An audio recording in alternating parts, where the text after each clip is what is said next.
Hello guys, welcome to logical study YouTube channel. तो चलिए आज हम पढ़ने वाले हैं खेत का क्षेत्रफल कैसे निकालते हैं।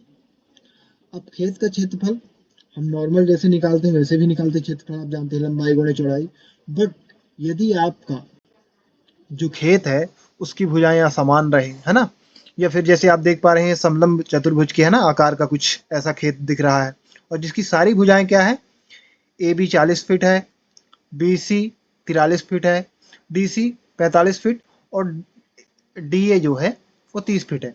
सारी भुजाएं अलग अलग हैं। इस कंडीशन में हम क्या करें, है ना, इस प्रकार की जमीन या इस प्रकार की खेत का या प्लॉट का हम उसका एक्यूरेट एरिया निकाल सके हैं कि उसका एक्चुअल एरिया क्या आता है। तो उसमें दो तरीके काम करते हैं। पहला तरीका हम देखते हैं, ठीक है ना। पहले तरीके में हम क्या करेंगे कि चतुर्भुज है ना ए बी सी डी का क्षेत्रफल, ठीक है ना, ये चतुर्भुज एबीसीडी का क्षेत्रफल इक्वल है ना क्षेत्रफल। तो चतुर्भुज एबीसीडी का क्षेत्रफल निकालने के लिए हम क्या करेंगे, सिंपल सी बात होती है, जब हम चतुर्भुज का क्षेत्रफल निकालते हैं या फिर आयत का, है ना, ये चतुर्भुज किस प्रकार का है, आयत प्रकार का। आयत की दो भुजाएं क्या होती हैं, बराबर होती हैं आमने सामने की, बट ये बराबर नहीं है। तो हम इनको क्या करेंगे कि फॉर्मूला वही लगाएंगे, हम इनमें एवरेज डिस्टेंस निकालेंगे। एवरेज डिस्टेंस कैसे निकालते हैं, आमने सामने की दोनों भुजाओं की डिस्टेंस को हम क्या करते हैं, ऐड करके 2 से डिवाइड कर देते हैं, और दोनों को है ना, इन दोनों को सेम ऐड करके डिवाइड करेंगे इन दोनों को, और दोनों को मल्टीप्लाई कर देंगे, ठीक है ना, वही एवरेज डिस्टेंस होता है। तो वहां हमारा क्षेत्रफल निकल के आएगा। जैसे हम करेंगे यहाँ A B plus D C divide by 2 multiply A D plus B C multiply 2, है ना, multiply divide by, sorry divide by 2, और बीच में मल्टीप्लाई कर दिया हमने। बीच में क्या कर दिया, मल्टीप्लाई कर दिया। अब इसी स्थिति में आपको देखना है कि ए बी डी सी की इन दोनों की वैल्यू पुट कर दो यहाँ, और 2 से डिवाइड करना है। तो वैल्यू पुट कर दीजिए 40 प्लस, है ना, फिर 45 plus divide by 2 multiply A D यानी 30, बी सी यानी 43 डिवाइड में 2। यहाँ ए बी की वैल्यू पुट हो गई है 40 फीट, डी सी की क्या आई है 45 फीट, और ए डी की क्या है हमारे पास 30 फीट है, और बी सी की है 43 फीट। 2 से डिवाइड हम कर देना है। तो पहले इनको ऐड करके फिर 2 से डिवाइड करेंगे। ऐड करेंगे आ जाएगा 85 डिवाइड में 2 मल्टीप्लाई, ये आ जाएगा 73 डिवाइड में 2। अब इसको डिवाइड यदि आप करोगे तो 2 4 जा 8, और यहाँ 2 2 जा 4, 1 बचेगा, पॉइंट लगेगा, तो 2 5 जा 10, जीरो लग जाएगा उसमें, है ना। तो यहाँ आया 42.5 मल्टीप्लाई 36.5। इसको यदि डिवाइड करोगे आप तो 70, है ना, 2 से 7 को डिवाइड करोगे तो 2 3 जा 6, 1 बचा 13 हो जाएगा, तो ये 2 6 जा 12, 1 बचा, फिर पॉइंट लगेगा और जीरो लग जाएगा, तो 10 हो जाएगा, तो 2 5 जा 10। अब इन दोनों को मल्टीप्लाई कर देंगे। मल्टीप्लाई करने पर हमारा ये आ जाएगा 51.25, है ना, स्क्वायर फीट। एरिया किस में निकालते हैं, एरिया का मीटर क्या होता है, स्क्वायर फीट। तो हमारा क्षेत्रफल जो इसका क्या आ चुका है, इस पूरे खेत का क्षेत्रफल क्या आ चुका है, 1551.25 स्क्वायर फीट। अब ये तो काफ़ी आसान तरीके से आ गया, बट ये जो हम पहला तरीका आपको बता रहे हैं, इसमें क्या होता है कि एक्यूरेट आपका क्षेत्रफल निकल के नहीं आता है ना। एक्यूरेट क्षेत्रफल इसका ये नहीं है, या तो थोड़ा कम आता है या फिर थोड़ा ज़्यादा आ जाता है ना, ज़्यादा भी आ सकता है, कम भी आ सकता है। बट हमें इस प्रकार से यदि हम इसका क्षेत्रफल निकालते हैं, ऐसी प्लॉट ऐसे खेत का, तो एक्यूरेट क्षेत्रफल उसका नहीं आता है, जिसकी यहाँ आप भुजाएं मान सकते हैं। खेत को यदि लेंगे तो, है ना, उसमें मेड़ बोलते हैं कई लैंग्वेज में इसको, और इसको हम, है ना, आर भी बोल सकते हैं, और इसको हम उसका उसकी लाइन भी बोल सकते हैं ना, जैसे ये एक लाइन गई है, इसको हम आर बोलते हैं। और प्लॉट में आप जानते हैं कि ना, उसको नाप के हम लेते हैं, तो कई बार इस प्रकार का प्लॉट भी फंस जाता है, खेत भी होता है। तो यदि हम इस प्रकार के अलग अलग, है ना, अलग अलग उनकी जो भुजाएं हैं, ये जो साइड हैं, तो उनकी अलग अलग डिस्टेंस है। तो इस प्रकार हम निकाल तो लेते हैं, बट उसका एक्यूरेट क्षेत्रफल नहीं आ पाता। तो एक्यूरेट क्षेत्रफल हम कैसे निकालें, यही सीखते हैं। अब हम एक्यूरेट क्षेत्रफल निकालने के लिए हमें क्या करना है कि हमें कोई विकर्ण, है ना, कोई बिंदु से हमें विकर्ण, विकर्ण इसमें चतुर्भुज में विकर्ण कितने होते हैं, 2 विकर्ण बन सकते हैं। जैसे डी से यदि बी हम मिला दें तो विकर्ण बन सकता है, या फिर सी से ए से सी मिला दें, ये विकर्ण बन सकता है। और यदि विकर्ण बन जाएगा तो हमारे 2 त्रिभुज ए सी डी सी एक बन जाएगा, एक बन जाएगा बी सी ए, है ना, यदि ए सी विकर्ण को मिलाते हैं। और यदि डी बी विकर्ण को हम मिलाते हैं, है ना, इसको मिलाते हैं, तो हमारे पास यहाँ भी 2 त्रिभुजों का निर्माण होगा, ए बी डी और बी डी सी। तो चलिए हम डी से बी वाला मिला देते हैं, डी से बी विकर्ण को हम मिलाते हैं, और हम त्रिभुज का, है ना, इस त्रिभुज का क्षेत्रफल निकालेंगे और इस त्रिभुज का, और दोनों को यदि ऐड करेंगे तो इस प्रकार से यदि हम निकालते हैं तो एक्यूरेट इसका क्षेत्रफल निकल के आएगा। तो चलिए डी से बी पहले हम मिला देते हैं, है ना, डी से बी विकर्ण को हमने क्या कर दिया, मिला दिया। अब डी से बी विकर्ण की जो डिस्टेंस है वो कैसे निकालेंगे, तो आप जैसे यदि प्लॉट है ना, तो आप वहाँ तो डायरेक्ट नाप के निकाल सकते हैं, इसकी डायरेक्ट लंबाई आप नाप लो, है ना, जो आपका इंची टेप होता है उससे डायरेक्ट आप इसको नाप के निकाल सकते हैं। बट यहाँ हम कैसे निकालेंगे, तो यहाँ आप जानते हैं कि जब 2 भुजाओं की, है ना, 2 साइडों की हमें डिस्टेंस मालूम होती है, तो तीसरी साइड का डिस्टेंस निकालने के लिए 10th क्लास में आपने पढ़ा होगा, पाइथागोरस थ्योरम का हम यूज करते हैं, है ना, तीसरी भुजा को निकालने के लिए पाइथागोरस थ्योरम। तो यहाँ हम पाइथागोरस थ्योरम का यूज करेंगे, तो हम लिखेंगे second rule, A B D, है ना, त्रिभुज ए बी डी में, ए बी डी, है ना, त्रिभुज ए बी डी में ये समकोण त्रिभुज है, तो हम क्या लगाएंगे, पाइथागोरस थ्योरम, और इसकी ये विकर्ण हम निकालेंगे। सबसे पहले जब तक विकर्ण नहीं मिलेगी तब तक हम त्रिभुज का क्षेत्रफल नहीं निकाल सकते हैं। तो पहले हम इसको निकाल लेते हैं, बी डी साइड को निकालते हैं। तो इसका जो फॉर्मूला होता है, 2 भुजाओं का वर्ग, है ना, तीसरी भुजा के बराबर होता है, 2 भुजाओं के वर्ग का योग तीसरी भुजा के बराबर होता है। तीसरी भुजा कौन सी होती है, जो विकर्ण हमने खींचा है ना, तो यानी विकर्ण पहले रहेगा B D square equal A B square plus A D square, यानी ए बी स्क्वायर यानी आधार का स्क्वायर प्लस ये हमारा क्या होता है, परपेंडिकुलर यानी लंब होता है, तो लंब का स्क्वायर इक्वल बी डी यानी कर्ण का स्क्वायर, जिसको हम हाइपोटेनस बोलते हैं, राइट। तो यहाँ हमने क्या लगा दिया, पाइथागोरस थ्योरम। अब यहाँ हम चलिए मान पुट कर लेते हैं, 2 भुजाओं के हमें वैल्यू मालूम है, तो ए बी की क्या है, 40 फीट है, और ए डी की क्या है, 30 फीट है। तो ए बी की जगह हम B D square equal, A B की जगह हम 40 और बाहर से, है ना, होल स्क्वायर सेम लग जाएगा, प्लस ए डी की जगह 30 और बाहर से होल स्क्वायर सेम लग जाएगा।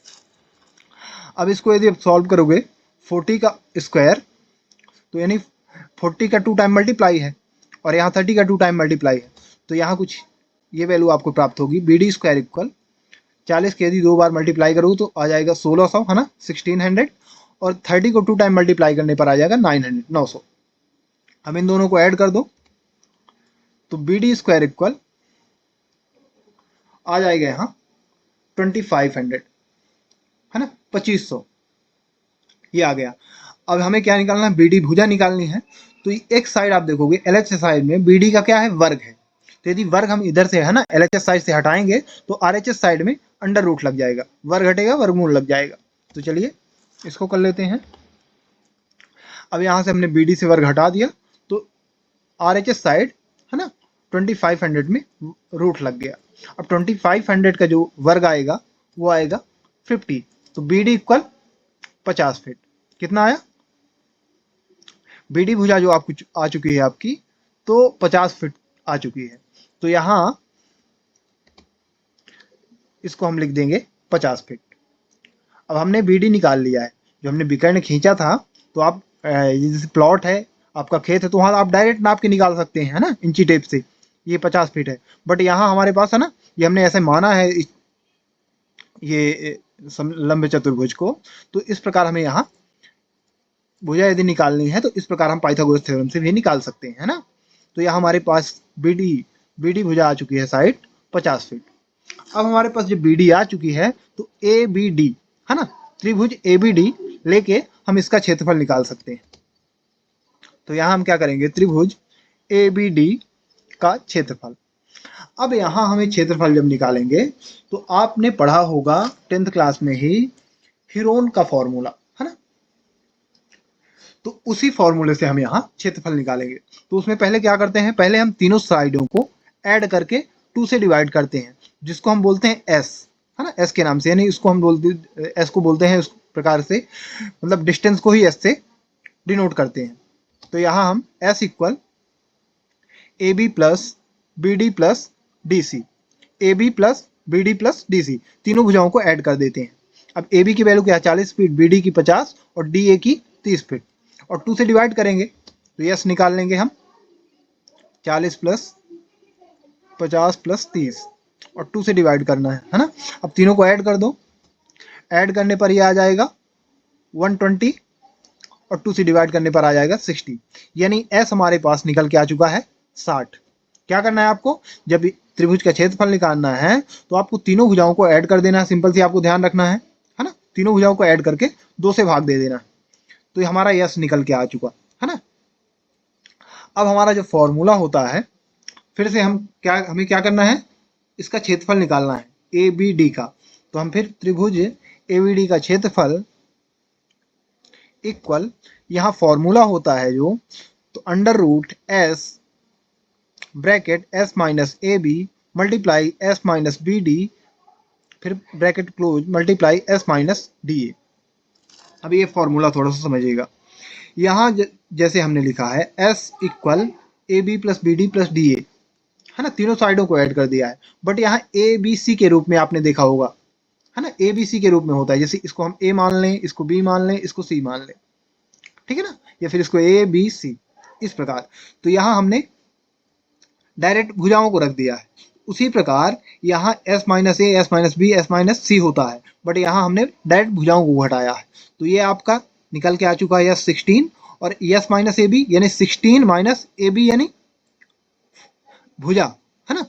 ये जो आया आपका एस, इसमें तीनों भुजाओं को माइनस करना है, ध्यान रखना यहाँ, और मल्टीप्लाई कर देना। यही आपका हीरोन का फॉर्मूला है। तो एस माइनस एस का यहाँ वैल्यू पुट करेंगे तो 60 है, फिर 60 माइनस ए बी यानी 60 माइनस 40, 60 माइनस 50, 60 माइनस 30। तो यहाँ कर देते हैं 60, फिर ब्रैकेट 60 माइनस ए बी यानी 40 मल्टीप्लाई 60 माइनस बी डी यानी 50, 60 minus 50 bracket close multiply S यानी 60, 60 माइनस 30। ये फॉर्मूला होता है। अब आप फॉर्मूलों को यदि ध्यान नहीं रख पाते तो आपको ध्यान रखना है, पहले तीनों भुजाओं को ऐड करना है ना। तीनों भुजाओं को ऐड करने के बाद 2 से डिवाइड करा देना है। जो वैल्यू आए तो उस वैल्यू में तीनों भुजाओं को घटा के मल्टीप्लाई कर देना, और एक बार इसको लिखना ही है ना। ये भुजा को जो आया तो एक बार इसको बाहर लिख के फिर माइनस करके मल्टीप्लाई करना है। ध्यान रखना ये चीज़ आपको। तो यहाँ चलिए माइनस कर देते हैं। ये आप फॉर्मूला डायरेक्ट आपने पहले पढ़ा होगा ऑलरेडी 10th क्लास में, तो आप इस तरह से भी कर सकते हैं। अब यहाँ यदि घटाएंगे तो अगले स्टेप में आ जाएगा 60 तो रहेगा, 60 में 40 गए 20 मल्टीप्लाई 60 में 50 गए 10 मल्टीप्लाई 16 में 30 गए 30। अब इसको मल्टीप्लाई कर दो आप, तो मल्टीप्लाई करने पर आ जाएगा ये, है ना, कुछ ये वैल्यू प्राप्त होगी मल्टीप्लाई करने पर। और इसका यदि वर्ग निकालोगे तो आ जाएगा 600, है ना। इसका यदि वर्ग एलसीएम लेके, है ना, तो वर्ग निकालोगे तो ये आ जाएगा ये। तो यहाँ अंडर रूट के अंदर क्या संख्या आई है, 36 लाख आ चुकी है। सॉरी 36 लाख नहीं, 3,60,000, है ना। इकाई दहाई सैकड़ा हजार 10,000 लाख, 3,60,000, है ना। 3,60,000 आया है, और उसका जो वर्ग निकालने पर आया तो 600 आ गया। यानी हमारे पास जो त्रिभुज ए बी डी का क्षेत्रफल आया है तो वो आया है 600 स्क्वायर फीट, है ना। क्षेत्रफल हमेशा स्क्वायर फीट में आता है। क्या आ चुका है, 600 स्क्वायर फीट। यानी हमारे पास ए बी डी का क्षेत्रफल आ चुका है 600 स्क्वायर फीट। अब इसी प्रकार हम बी डी सी का निकालेंगे, और दोनों त्रिभुजों का क्षेत्रफल को ऐड कर देंगे। इसका निकल के आ चुका है, इसका भी निकाल लेंगे सेम यही इसी रूल से, और दोनों को ऐड कर देंगे तो हमारा एक्यूरेट इसका जो है, इसका है ना, इस खेत का या इस प्लॉट का एक्यूरेट क्षेत्रफल आ जाएगा। तो चलिए इसको भी आगे हल कर लेते हैं, BDC को, है ना। अब सेम आपको करना है, त्रिभुज BDC का क्षेत्रफल यस इक्वल, तीनों भुजाओं को ऐड कर देना है, BD plus DC plus CB divide में 2, यानी तीनों को ऐड करके 2 से डिवाइड करा देना है। तो यस आपका निकल के आ जाएगा 50 प्लस 45 प्लस 43 डिवाइड में 2, तीनों को ऐड कर दीजिए तो आ जाएगा 138 डिवाइड में 2 करने पर आ जाएगा ये, है ना, 2 से डिवाइड करने पर 2 6 12 और 8 बचेगा, 1 बचेगा तो 18, तो 2 9 जाए 18, तो 69 आ गया, यानी यस की वैल्यू हमारे पास आ चुकी है 69। अब हम फिर से वही है ना, सेम फॉर्मूला लगाएंगे। तो त्रिभुज ABD का क्षेत्रफल, सेम हीरोन का फॉर्मूला आपको पुट करना है यहाँ, under root S bracket S minus BD, है ना। अब तीनों भुजाओं को घटा देंगे, है ना, S में, S minus BD multiply S minus DC multiply S minus CB। अब यहाँ वैल्यू पुट कर दीजिए, तो S की वैल्यू क्या आ चुकी है यहाँ 69, और फिर 69 माइनस BD यानी 50, S यानी 69 माइनस DC यानी 45 मल्टीप्लाई S की वैल्यू क्या है 69 माइनस, और CB की वैल्यू क्या है 43, ये हमने माइनस कर दिया, है ना। अब यहाँ इसको कैलकुलेट कर दो आप, तो यहाँ आ जाएगा अंडर रूट 69 में 50 माइनस करोगे 19 आ जाएगा, मल्टीप्लाई 69 में 45 माइनस करने पर 24 आ जाएगा, मल्टीप्लाई 69 में 43 माइनस करने पर आ जाएगा 26, ये आ चुका है। अब इन तीनों को, है ना, इन सभी को मल्टीप्लाई कर दो, जैसे इसको मल्टीप्लाई करो, फिर जो आए तो इसके साथ मल्टीप्लाई करो, और फिर इसके साथ, तो यहाँ आ जाएगी कुछ ये संख्या, अंडर रूट 81 80 64, है ना, 81,000, सॉरी, इकाई दहाई सैकड़ा हजार 10,000 लाख, मतलब 8,18,064, ये हमारे पास संख्या प्राप्त हो चुकी है। और इसका यदि वर्ग निकालोगे तो ये आ जाएगा 904.46, इसको आप कैलकुलेटर से निकाल सकते हैं, है ना। तो यहाँ ये संख्या प्राप्त हो चुकी है हमारे पास। अब हमारे पास ये जो आया है ना क्षेत्रफल, इसको हम स्क्वायर फीट में लिखेंगे, क्योंकि एरिया हमेशा स्क्वायर फीट में होती है, यानी त्रिभुज ABD का क्षेत्रफल इक्वल 904.46, है ना, 904.46 स्क्वायर फीट, ये आ चुका। यानी हमारे पास हमने इसका निकाल ही लिया है ना, ABD का क्षेत्रफल, और BDC, ये इस त्रिभुज का भी हमने क्षेत्रफल निकाल लिया ये। अब दोनों को ऐड कर देंगे तो हमारा एक्यूरेट क्षेत्रफल आ जाएगा इस पूरे प्लॉट का। तो खेत का क्षेत्रफल इक्वल लिखेंगे यहाँ चतुर्भुज ABCD का क्षेत्रफल, है ना, या फिर खेत का या प्लॉट का क्षेत्रफल। तो दोनों त्रिभुज को ऐड कर दो आप, ABD का क्षेत्रफल प्लस BDC का क्षेत्रफल, ठीक है ना, दोनों त्रिभुजों को ऐड कर देना है। अब दोनों त्रिभुजों का आपने ऑलरेडी क्षेत्रफल निकाल लिया है, तो एक का आपने 600 स्क्वायर फीट निकाला है ना, प्लस एक का ये आ गया, है ना, 904.46। अब दोनों को ऐड करने पर आ जाएगा यहाँ 1504.46 स्क्वायर, है ना। अब ये क्षेत्रफल निकाल रहे हैं तो स्क्वायर फीट में, है ना, इसका मीटर लिखना जरूरी है, तो ये स्क्वायर फीट में आ चुका, है ना। तो हमारे पास अब जो एक्यूरेट क्षेत्रफल आया है इसका, तो 1504.46, है ना, 1504.46, ये हमारा जो एक्यूरेट क्षेत्रफल निकल के आ चुका है। और जो हमने पहले तरीके से निकाला था वो कितना आया था, उसका क्षेत्रफल हमारे पास कुछ ये प्राप्त हुआ था 1551.25 स्क्वायर फीट। अब इसमें आप देखो, है ना, डिफरेंस है, ये 1504 आ रहा है, ये 1551, ये ज्यादा आया है थोड़ा, है ना। तो जो हमारा एक्यूरेट क्षेत्रफल निकल के आता है वो हम इस प्रकार निकाल सकते हैं, है ना। पहले क्या करना है आपको, भी करना है ना, त्रिभुज के रूप में उस प्लॉट को बना लेना है ना, और त्रिभुज के रूप में बनाने के बाद आप त्रिभुज का क्षेत्रफल निकाल के ऐड कर देना है, जितने भी त्रिभुज इसमें बनते हैं उनको ऐड कर देना है। तो यहाँ 2 त्रिभुज बन रहे थे, तो दोनों त्रिभुज का हमने क्षेत्रफल निकाल लिया और ऐड कर दिया, तो ये हमारा एक्यूरेट क्षेत्रफल ये आया है निकल के। ये जो हमारा है तो एवरेज, है ना, मतलब कि थोड़ा ज़्यादा भी हो सकता है, कम भी हो सकता है। तो गाइस यदि आपको ऐसे प्लॉट या खेत का क्षेत्रफल निकालना है तो इस प्रकार हल कर सकते हैं। इसी प्रकार यदि आपको मैथ से रिलेटेड वीडियो देखना है तो आप हमारे चैनल को सब्सक्राइब करें, लाइक करें। जो भी आपके क्वेश्चन हैं कमेंट बॉक्स में कमेंट करें, उनके आंसर आपको प्रोवाइड करा दिए जाएंगे। जय हिंद, जय भारत।